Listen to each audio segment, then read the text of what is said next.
What is good? It has been a while, it has been a minute.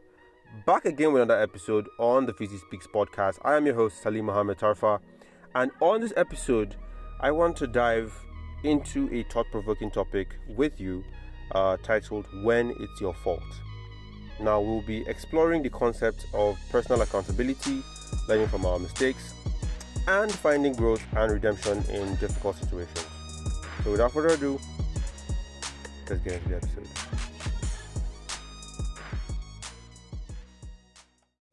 We have all been there. It's that moment when we realize that we are at fault, that our actions or decisions have caused harm or hurt to others or to ourselves. It's a challenging realization, really, and it can be difficult to face the consequences, but it's also an opportunity for growth and self-reflection. When we take responsibility for our mistakes, it's not about self-blame or dwelling on guilt. It's about acknowledging our role in the situation and actively seeking ways to make amends and improve ourselves. It's about being accountable for our actions and the impact that it has or that they have on others. Now, why am I making this episode? This particular episode is pretty close to heart because I have stumbled at times personally and seen that it's not quite easy. I mean, people think it is. Maybe some people find it easier, but I don't think it's that easy to come to a point where you are able to say, you know what, this was my fault. I'm not talking about some toxic, self-hating stuff or just bashing yourself or being overly self-critical, but legitimately taking accountability for something that we may have had a hand in creating. I think it's important for us to take ownership of our mistakes and to be vocal about the ownership that we take, to be intentional about it enough. You don't want to get to that point where your actions are telling badly on people that you care about or is stagnating you from your process of healing, of growing up, of doing better at yourself, or at your life, at being who you know that you are supposed to be. Taking ownership of our role in our lives or our mistakes is crucial because it shows our integrity and our willingness to grow. You cannot be serious and say, I really want to grow, I really want to make headway, and then you are not taking accountability to the fact that some things that you're doing are sabotaging your progress and may hurt other people who you care about. Now, it's easy to blame other people and say, it's this person's fault, it's that person's fault, this person did this person did that. But ultimately, if you're being honest enough with yourself, you know when you are doing things that are not good for you and good for people around you, And when we shift from blaming others to looking inward, we just create access for self-improvement to take place. This will now allow us to learn from our actions, to make necessary changes, and prevent similar mistakes in the future. And it's important because these mistakes can be costly, again, not just to yourself, but to other people, especially people you care about. And that is the worst part of it all. So, also, taking responsibility will help you rebuild trust and repair damaged relationships. So if you have difficulty in relationships with your friend, with your family, with people, romantic relationships, and you want to fix that, quick heads up would be to ensure that you leave communication channels open.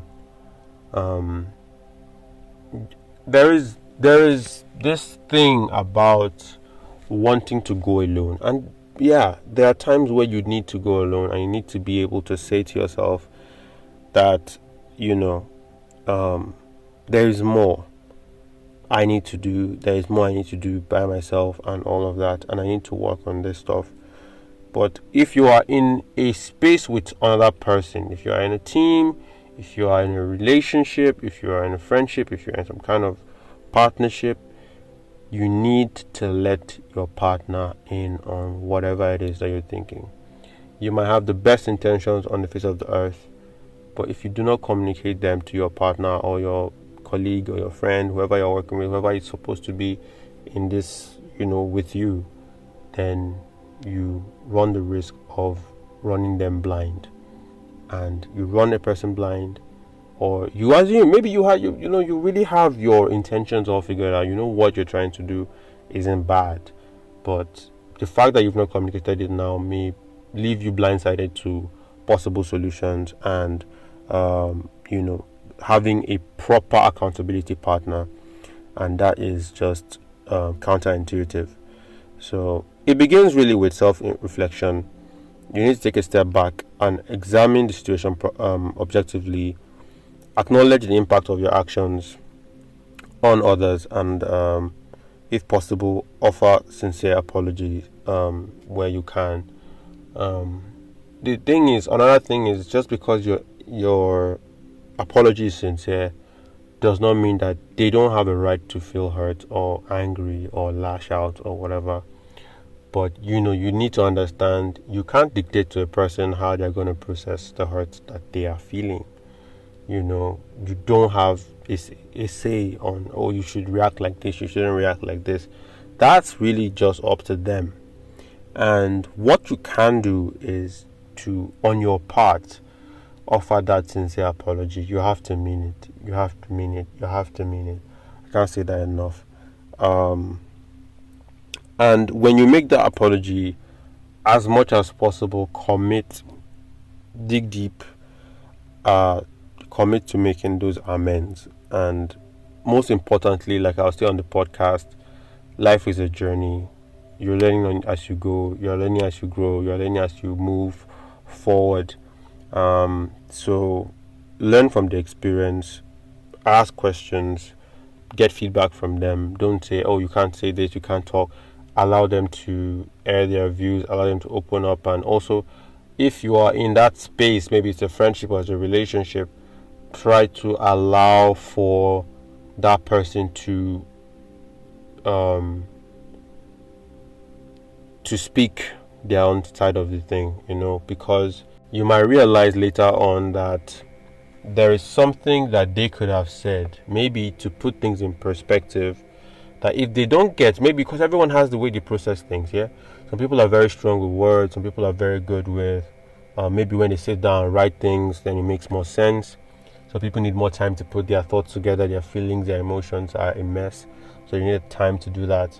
And if you do not allow them, another thing that I really want to say is, if your partner isn't feeling heard, you're already in trouble. You're really having a problem.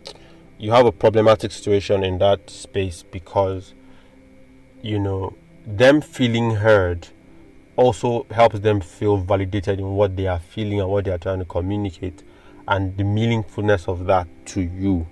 So you need to be open to that feedback and guidance from these people that you trust. It could be a coach, it could be a mentor, it could be someone who's guiding you, it could be your partner, it could be a friend, and in that time where you are working, you need to develop better coping mechanisms for the things that you're dealing with or you have been dealing with, and sharpen your decision making skills. And ultimately, one thing I want to say to you is, make sure you do not forget that personal growth, this do better, be better thing, is a journey. It is a journey. I don't know, I want to tell you sometimes, you are going to want to hate yourself sometimes. You're going to want to say, what is wrong with me? Why am I doing this? What is that? You are not happy with yourself. And it's good that you are not happy with yourself, because it means that you realize that something is wrong, very wrong. And if you are not happy with yourself for that, then that's good. And it just opens you up to what you need to do.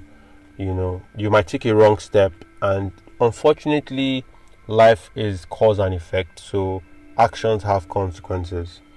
And consequences, you can choose your actions, you can't choose the consequences. I don't know who said that, but it's pretty profound. And the only way to kind of try to get the consequences right is to choose the actions that make the most sense. So be careful with the actions that you take, and sometimes with the inactions that you take, the things that you don't do when you are supposed to do them can cost you big time. Just take it from me. So you might be thinking, what are some strategies that we can take to ensure that we don't make the same mistakes? Yeah. And like I've said this thing before, I started this mindfulness series a while back. And the whole purpose of the mindfulness series was, when I started it, I said to myself that the greatest thing for, let me say a weapon or whatever, a tool, an equipment, a thing, is that it knows the purpose for which it was made, and it serves that purpose. For example, you are a knife, you can't really work well as a hammer. You might try to be a hammer, but you're not a hammer, and it's going to show, because you're not going to get the best out of yourself if you're trying to be a hammer. If you're a knife, you're supposed to cut things. And knowing what you are, knowing where you are, knowing how you are, knowing what you need, knowing why you need it, knowing all of these things and having a clear picture of it is really important. So mindfulness is not just this fancy word that we should use, but self-awareness really is key, right? So recognize patterns or triggers that led to the mistake happening in the first place. Look back. This is where I think I might differ with some people. Your perspectives may be different. You can let me know what you think. But I think it's important to look back. Look back, introspect, study what happened. That thing that happened that is behind you, and you're trying to pretend it doesn't exist. Another thing that I think we shouldn't do is just pretend it didn't exist. Pretend it didn't happen. Try to busy yourself. Try to get things to just be in your way. You might feel like you've gotten past it. It's gone. But then you realize that it has been there the whole time, because you've not properly processed it. You've just tried to fill up your time, your space, to consume your energy with all of these activities of life, all of these people, new activities, new endeavor, new everything. And you don't get to really look at what has happened. You broke a plate. What happened? How did I break this plate? Did I hit it over? Did I knock it off the table? What happened? Were my hands slippery? Did I lose focus? All of these things are important. So look back with an unbiased view as much as possible, and assess things. Just look back and look at what led to the mistake, the problem. Then you can actively work on changing those behaviors, right? If you can, I would also say seek professional help. Talk to a proper, maybe therapist. I don't think those things are overrated. I think talking to a therapist is not a bad idea. Seek, let's say, talk to someone who is well versed in these things. Obviously, you're going to talk to someone who is showing to an extent that they are a good example for you to follow, or someone that at least understands the road you are trying to tread upon. So seek that advice and that help, so that you can address underlying issues or habits that contribute to the repeated errors that you've been having, and create a system, a structure for yourself that will help you stay accountable. So if you have an accountability partner, again, like I said, communicate with this person, leave the channel of communication open. Don't become too stiff, don't become too agitated. Maybe you don't like what they're saying because of the way they're saying it, but take the juice out of that squeeze and just use it, because that's what you need. Fibers and other things are just not the case all the time.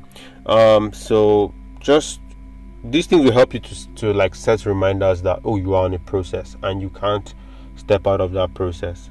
Yeah. And be sure, there's a thing I saw today or some days back, and it said be mindful of those who put in effort to stay in your life. Be mindful of those. Notice those people who make efforts to stay in your life. Why they do it, whatever, but just be mindful of them. Be aware of these people who make an effort to show up, make an effort to stay, make an effort to talk to you even after things have not gone their way. Make an effort. Obviously this wasn't how it came out, but it just came out like that. But make a conscious like awareness of these people, because for me, I would say many of the people are God sent, but then be careful, because some people can also be staying in your life for the wrong reasons. Some of the things that I had to learn through some, maybe not, I won't say it's not so fantastic experience, but you do get to see this thing. And if you're struggling with accepting and moving forward from your mistakes, I'm going to reference someone who said this earlier on the podcast. I think over a year ago or so, 2 years ago or so, a long time ago. The person said, everyone makes mistakes, everyone has those days, everyone something. Everyone makes mistakes. And this is like an inherent part of being a human being. So embrace self-compassion for yourself and forgiveness. Remember that forgiveness is not just you doing something for someone else. Forgiveness is also the gift you give to yourself, because it lets you free of pain, of hurt, of anger and everything. So it works both for yourself and other people involved. Focus on the lessons learned and use them as stepping stones towards personal growth. Surround yourself with positive influences and engage in activities that reinforce your strengths and values.